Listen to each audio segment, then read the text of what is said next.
Every time someone lied to Dale Reese, he saw the truth printed in red above their head. He learned that the same hour he got fired for a theft he didn't commit. He had $71, a final paycheck they were holding hostage, and a boss who smiled while he framed him. Then a thin glass screen slid open in the corner of his vision. Truth read active. Statements appear in red when false, green when true. He thought the stress had finally cracked him, so he tested it on the security guard walking him out. Nothing personal, the guard said. The words glowed green. Then his manager leaned in and murmured, "The cameras caught you, Dale, clear as day." The sentence lit up red, bright as a warning light. That was the moment Dale understood something that changed everything. If a lie glowed red, then the man who framed him had just handed him the one thing he thought he'd buried. Proof. But before the screen could pay him back, Preston Vale made sure the whole floor watched him fall. Preston Vale fired him in the open office, not his glass cube in the corner, the open floor where 40 people could pretend not to listen. That was the first tell. A man confident in the truth uses a door. A man building a story needs an audience. Preston stood by the desk with his arms crossed and his voice pitched to Carrie. "We take inventory theft seriously here," Preston said. "I wish it hadn't come to this." Read, every word read, Dale almost smiled. 6 months of Preston taking credit for his work, and the man had finally done something useful. He'd lied where Dale could see it.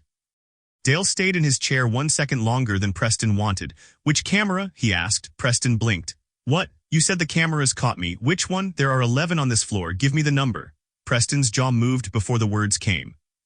"That's not how this works, Green." He was telling the truth about that. It wasn't how this worked because there was no footage. Dale stood up slowly.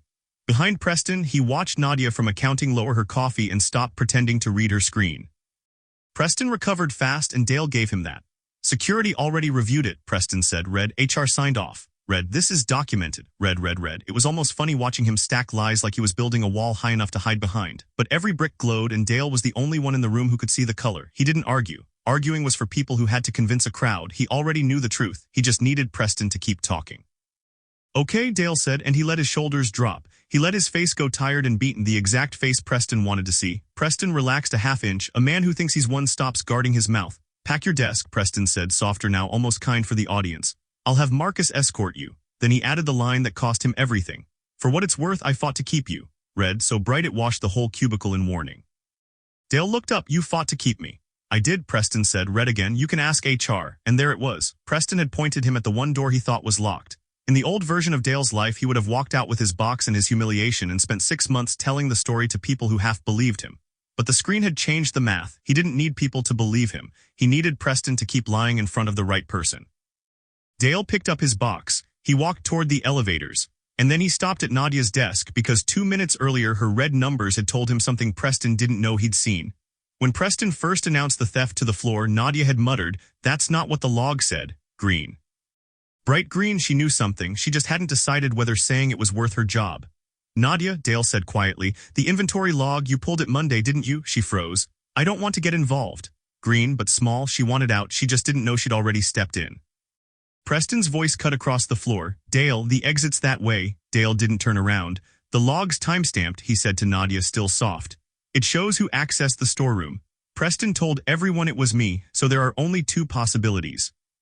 Either the log agrees with him or it doesn't. If it agrees with him, you'd have said so already. You didn't." Nadia's hand tightened on her mouse. Behind him, Dale heard Preston's footsteps, fast now, the confident man remembering he'd left a window open. "This is a private personnel matter," Preston announced loud for the room. Read, "Nadia has no part in it." Read, he put a hand on Dale's box like he could push him toward the door. Big mistake. The floor was watching now. 40 people who'd been pretending not to listen had given up the act. Dale looked at Preston and asked the only question that mattered, in a voice pitched to carry exactly as far as Preston's had. "Then you won't mind if we open the log right now, on the big monitor, in front of everyone?" The color drained out of Preston's face faster than any screen could show. "The log is restricted," he said. Read, "Only management can access it." Read, "And it's been archived." The reddest lie yet so bright it was almost white. Nadia stood up. She hadn't decided to be a hero. She'd just done the math the same way Dale had and realized the dangerous side of the room was the one standing next to Preston. "It's not archived," she said. "Green. I opened it this morning. Green. It's still on my screen." For one long second, nobody moved. Preston's mouth worked, searching for a lie big enough to swallow the room, but he'd already used them all and some part of him could feel the floor tilting. Dale set his box down on Nadia's desk. Slow, calm, the way you move when rushing makes people suspicious, and his hands had finally started to shake, not from fear this time. Show it, he said. Nadia turned her monitor. The log filled the screen. Monday 6:47 a.m. One badge scan into the storeroom. One name, not Dale's. The badge belonged to Preston Vale. The room made a sound Dale would never forget, 40 people inhaling at once. Preston's assistant took one physical step away from him, the way you step back from something that might catch fire. Dale didn't gloat. Gloating was for people who needed the moment more than the outcome. He just watched Preston read his own name and understand that the story he'd built to bury Dale had Dale's shovel in it the whole time. That's a system error, Preston said. Read. Nobody even looked at him anymore. They were looking at the badge number, at the timestamp, at the truth that didn't need a color to be obvious now. Dale picked up his box again. Keep the paycheck, he said. You'll need it for a lawyer. Then Marcus, the security guard who told him an hour ago that walking him out was nothing personal, quietly stepped away from the elevator and stopped blocking his path. Dale made it to the parking lot before the screen updated. A new line unfolded, calm and impossible, hanging in the cold air over his windshield. Truth read, expanded, new ability unlocked. Statements you have not yet heard now show intent. He stood there with his box of pens and his dead career and read it 3 times. Downstairs, Preston was learning that a lie only works until someone can see the color of it. Out here, Dale was learning the game had just gotten bigger. Because knowing when a man is lying was worth a paycheck. Knowing what he plans to say before he says it, that was worth the whole company. And Dale already knew exactly whose office he was walking into next. Dale didn't drive home. Home was a studio apartment with rent due in 9 days and a fridge that mostly held condiments, and there was nothing there that could help him. Instead, he sat in his car in the parking lot and did the thing the old Dale never did. He stopped reacting and started asking, not the screen, himself. Why would Preston Vale, a man 3 promotions above him, spend a badge scan and a public execution to frame a mid-level analyst nobody outside the 4th floor had ever heard of? The honest answer was that he wouldn't, not for Dale. Dale was a line item. You don't burn a badge log and lie to 40 witnesses over a line item. You do it when the line item saw something. And Dale hadn't known he'd seen anything until the screen made him go back through the last 2 weeks looking for the moment he became worth destroying. It took him 20 minutes to find it. 11 days ago, he'd been reconciling vendor invoices, the boring bottom-of-the-barrel work they gave him because Preston took everything interesting and stamped his name on it. One invoice didn't close. A logistics vendor called Halbrook Freight had billed the company for $412,000 across the quarter, and the shipments behind those invoices didn't exist. No manifests, no delivery confirmations, just numbers moving out of the company and into an account that had a name Dale didn't recognize. He'd flagged it in an email, one email, to Preston because Preston was his manager and that was the chain. Preston had replied within the hour. Good catch, I'll handle it upstairs. Green, Dale's memory told him now, running the old words through the new screen. Preston had been telling the truth. He did handle it upstairs. He walked Dale's email up a floor, and a floor up was where the fire started, and 11 days later Dale was a thief on the security log. He hadn't stumbled onto a crooked manager. He'd stumbled onto a pipe, and Preston was just the joint closest to him. The pressure came from higher. The name on that account had been Vantage Logistics Holdings. And the man whose signature authorized every Halbrook payment, the man 1 floor above Preston, the man whose office Dale had said he already knew he was walking into, was the chief operating officer of Westbridge Retail Group, Gordon Sable. The truth was Dale was scared, and the old Dale would have skipped admitting it. Preston was a bully with a badge. Gordon Sable was the kind of man who had a parking spot with his name on the concrete and a lawyer whose only job was to make problems like Dale disappear quietly. A screen that showed him the color of lies did not make him bulletproof. It made him informed. Those are very different things, and pretending otherwise was how informed people ended up in ditches. So he did not drive to the building and demand a meeting. That was a movie plan, and movies are written by people who don't have rent due in 9 days. Instead, he opened his laptop, the personal one, and checked whether he still had access to anything. He didn't.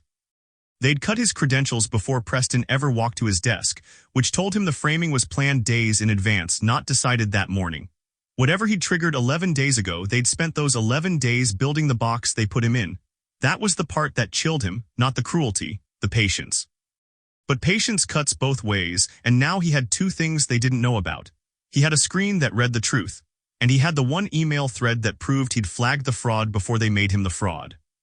He forwarded that thread to his personal account the same way he forwarded it to Preston 11 days ago, except this time the company couldn't reach in and delete it, because he'd sent it to a place they didn't own. Then he closed the laptop and went to find the only person inside that building who had already, on camera, in front of 40 people, chosen the truth over her job. Nadia agreed to meet him at a diner 2 miles from the office, the kind with laminated menus and coffee that tasted like it had been brewed during a previous administration.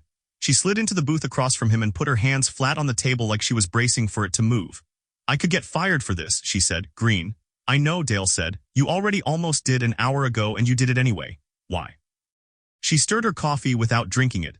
"Because I pulled that log Monday for a different reason, a reconciliation thing, and I saw Preston's badge on the storeroom scan and I didn't think anything of it. Managers go in the storeroom. Then this morning he stands up and says it was you and I thought that's not what the log said." She looked up. "And then I got scared and decided it wasn't my problem.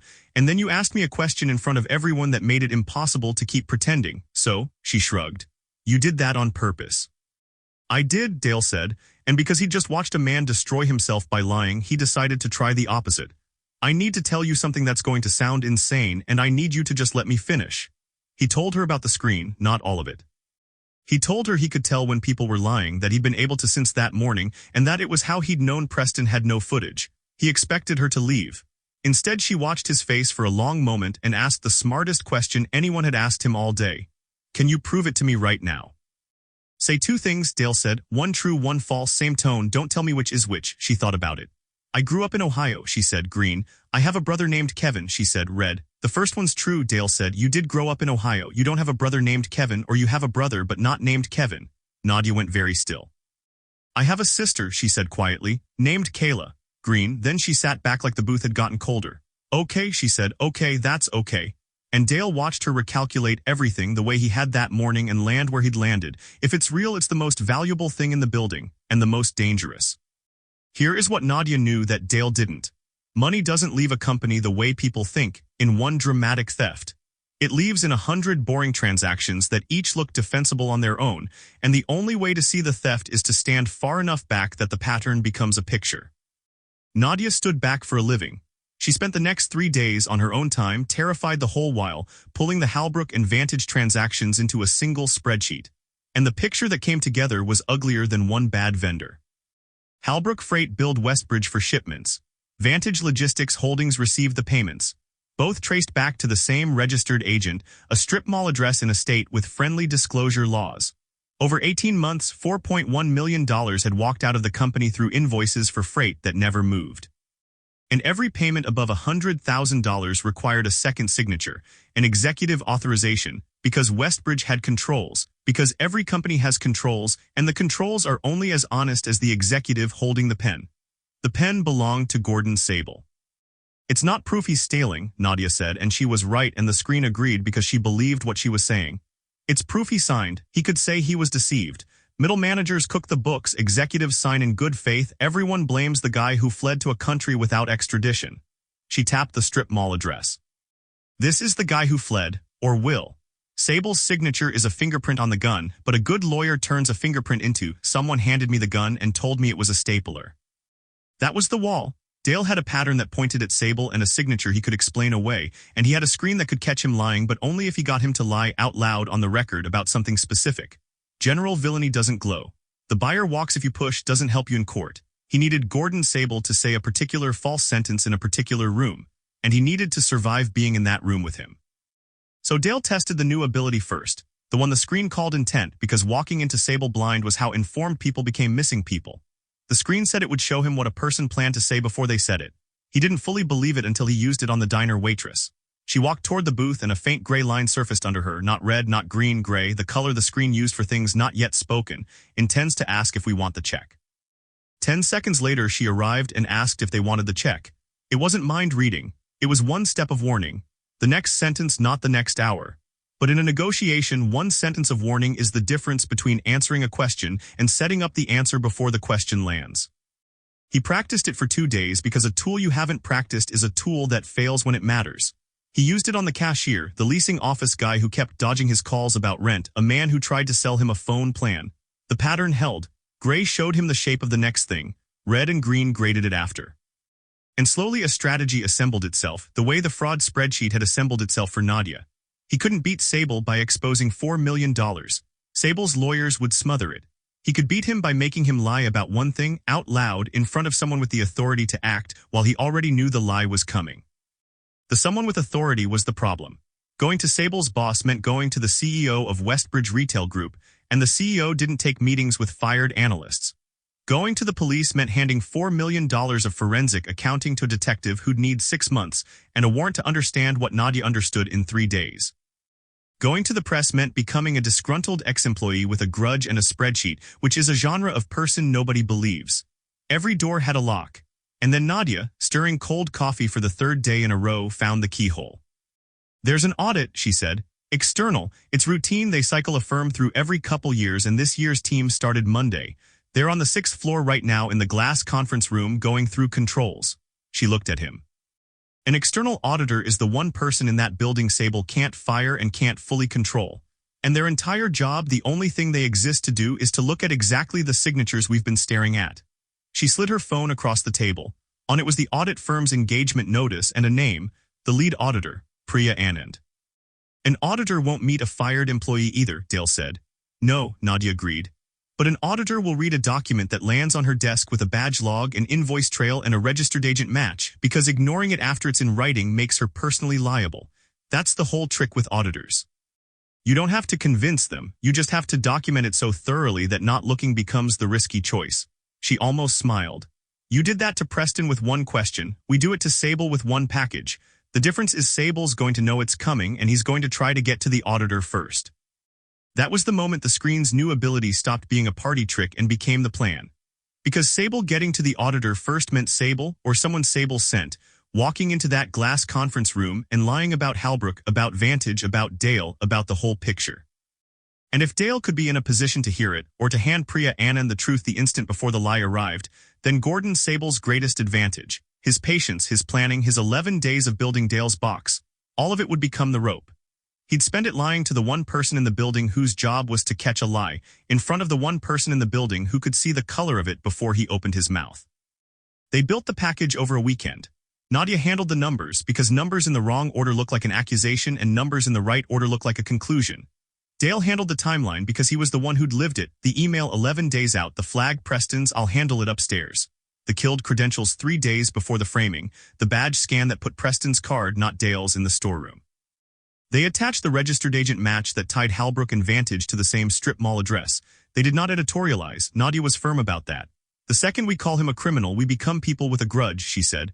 "We lay out facts in an order that only has one honest ending and we let Priya Anand walk to it herself. Auditors trust the conclusions they reach. They distrust the ones handed to them."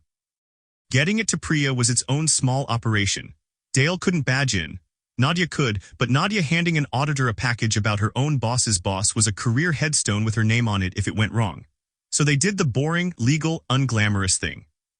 They printed it, sealed it, and Nadia left it with the front desk security officer, Marcus, the same Marcus who'd stepped out of Dale's way at the elevator, addressed to Priya Anand, marked confidential with a delivery log entry so there was a record it existed and a record of when. A documented handoff. If it vanished, the vanishing would itself be evidence. Everything they did now, they did so that the cover-up would cost more than the crime. Then they waited, and waiting was when Sable moved, because a man who plans for 11 days does not sit still when a sealed envelope with his fraud in it walks into an auditor's conference room. He didn't come himself. Men like Sable never come themselves. He sent Preston. Dale knew Sable had sent Preston because Preston called him. Preston, who'd framed him, who Dale had humiliated in front of 40 people, who had every reason to never say Dale's name again, called his personal cell on a Tuesday morning and asked, in a voice sanded smooth, if they could clear the air over coffee. The gray line surfaced under Preston's name on the screen before Dale even answered. "Intends to offer you your job back." Dale almost laughed.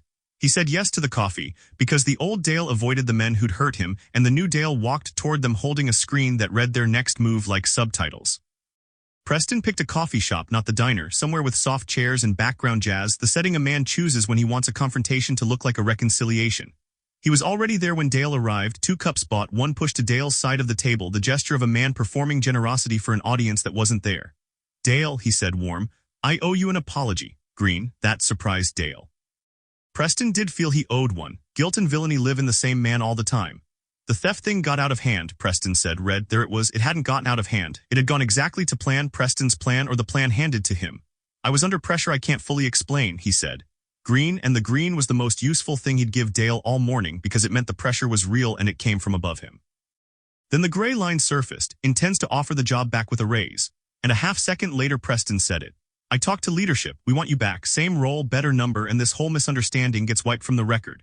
Green on the offer itself, Preston really was authorized to make it, which told Dale how badly Sable wanted him back inside a building where he could be managed, watched, and if necessary framed again with the lessons of the first attempt applied. Wipe from the record, Dale repeated. Whose record, mine or the badge log? Preston's smile held but his eyes did the math. Yours, he said. Green, the badge log's not something I control. Green again, and that one mattered because it meant the badge log was still sitting where Nadia left it, in a system Preston couldn't reach, which meant the evidence was intact.